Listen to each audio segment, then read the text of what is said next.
Good morning friends. तो मैं हूँ प्रभा, मेरे ब्लॉग में आपका स्वागत है। तो अभी परसों ही मैं गांव से आई हूँ और फिर अभी हमको निकलना है पटना के लिए। बेटी का स्कूल देखने जा रहे हैं पटना एडमिशन के लिए। देखते कहाँ होता है, ऐसे नोटर डेम में देखे हैं, अब पता नहीं कहाँ होगा।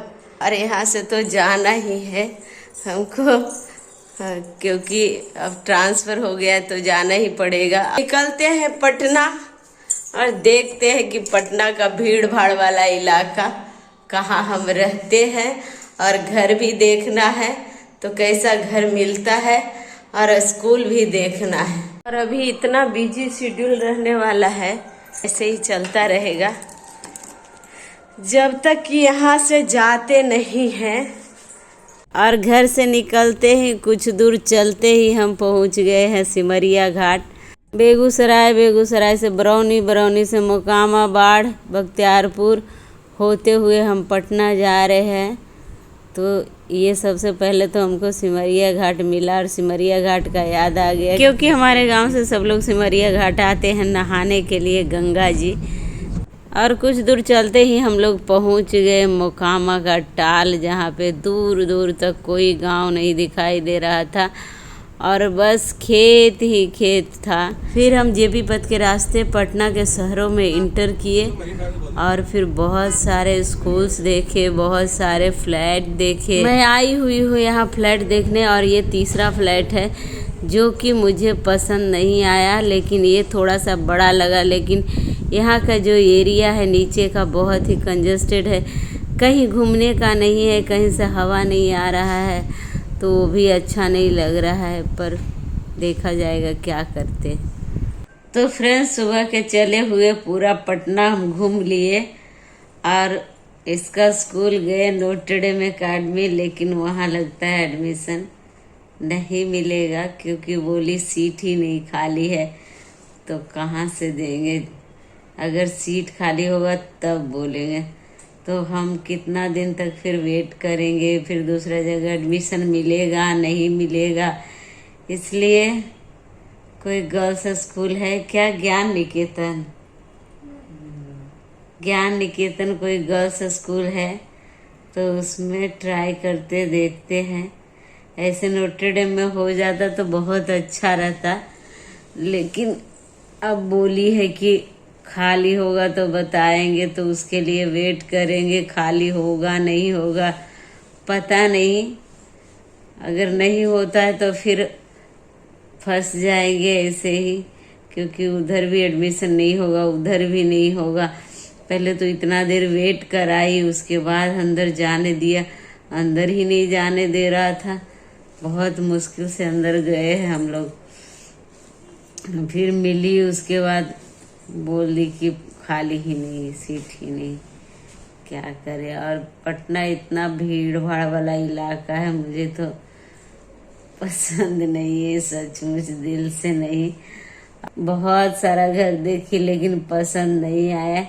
एक घर पसंद आया है जो है थोड़ा सा बड़ा, फिर भी जैसा में हम रहते हैं वैसा तो नहीं है। मेरा एक्सपेक्टेशन गलत है, या तो फिर हम इतने बड़े घर में रह गए हैं कि अब ये सब घर मुझे छोटा लगने लगा है। क्योंकि हमारा जो कैंपस का अपार्टमेंट में जो घर है, और ऐसे बंगलो भी है, इतना बड़ा बड़ा है कि मतलब इतना हवादार चारों तरफ से, और बड़ा भी है, बहुत ज़्यादा बड़ा है।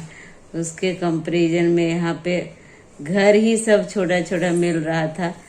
फिर भी एक देखे हैं, अब आसपास पूरा भीड़ भाड़ का इलाका तो है ही, बोरिंग रोड में ही देखे हैं, देखते हैं क्या होता है। मतलब कि घर देख के रोना आता है कि कैसे उस घर में हम एडजस्ट कर पाएंगे, क्योंकि हमेशा खुला में रहने का आदत हो गया है और इतना बड़ा घर में रहने का आदत हो गया है। अब यहाँ छोटा लगने लगा है, अब लगता है कि कैसे एडजस्ट करेंगे हम। सुबह 5 बजे का जागे हुए हैं और पूरा दिन हम बहुत ही थक गए। पूरा दिन घूमते रहे इधर से उधर, स्कूल तक, अपार्टमेंट तो फ्लैट यही सब देखते रहे, ये पसंद नहीं आया। और जो दिखाया उसका कॉस्ट इतना बोल रहा है कि इतना रेंट और इतना मतलब डिपॉजिट, फिर भी क्या करें। जो हमारे कैंपस में रहते हैं उनको वैल्यू नहीं होता है कि इतना बड़ा घर में रहते हैं और इतना सब फैसिलिटी मिलता है। जब बाहर निकलते तब समझ में आता है कि हम कैसा में रहते हैं और इधर जो है कैसा मिलता है। फिर भी एडजस्ट तो करना ही पड़ेगा, क्या करें। और हम इतना घूम रहे तो घूमते घूमते भूख तो लगेगी ही, तो लग गई है भूख और हम आ गए हैं बिरयानी क्वीन रेस्टोरेंट। सुबह का निकला हुआ कैसा लग रहा है, थके थके से लग रहे, चेहरा ही दिख रहा है थका थका। पूरा दिन पटना में घूम घूम के और रेस्टोरेंट से बाहर का जो नज़ारा है बहुत ही खूबसूरत लग रहा था, तो मैं थोड़ा सा कैप्चर करी। और ये दूसरा दिन हम फिर से निकल गए हैं घर देखने के लिए, लेकिन घर मुझे फिर भी पसंद नहीं आया। और बाहर जो था बहुत ही अच्छा था, अपार्टमेंट के नीचे बहुत अच्छा था, घूमने का था, वॉक कर सकते थे, बहुत ही अच्छा था। नीचे घर थोड़ा छोटा लगा था, लेकिन सोचे थे कि ठीक है चलो नीचे तो अच्छा है, घूमने उमने का हो जाएगा। लेकिन रेंट बहुत ज़्यादा था, 30+ था। और बहुत सारा अपार्टमेंट देखने के बाद हम लोग पहुंच गए वैनुक पैराडाइज, जो बहुत ही नया और बहुत ही यूनिक बना हुआ है इसमें, और बहुत सुंदर सुंदर फ्लैट अभी बन ही रहा है, तो मुझे बहुत अच्छा लगा। और वैनू का 2 अपार्टमेंट यहाँ पर था, जो एक तो तैयार है और एक अभी बन ही रहा है। और ये 20-20 तल्ला का टावर है, लेकिन बहुत ही खूबसूरत बना रहा था इसको, और मुझे बहुत अच्छा लगा। इसमें सब सुविधा दिया हुआ है, लेकिन अभी कंप्लीट काम नहीं हुआ है। लेकिन मेरा मन कर रहा था कि इसमें अगर मिल जाए तो ले लूँ, लेकिन अभी इसमें बहुत सारा काम बाकी था और फर्नीचर का काम तो बिल्कुल नहीं हुआ था। और बगल में ही था गोविंदा इंटरनेशनल स्कूल करके, अभी कुछ दिन पहले ही ओपन हुआ है। और यहाँ पर बैठ के हम लोग इंतज़ार करें ब्रोकर का कि आएगा तो 1-2 घर दिखाएगा, बोला है आने के लिए, लेकिन आया 1 घंटे बाद। हम लोग इंतज़ार करते रहे, लेकिन फिर भी पसंद तो आया, लेकिन काम अभी बहुत बाकी है।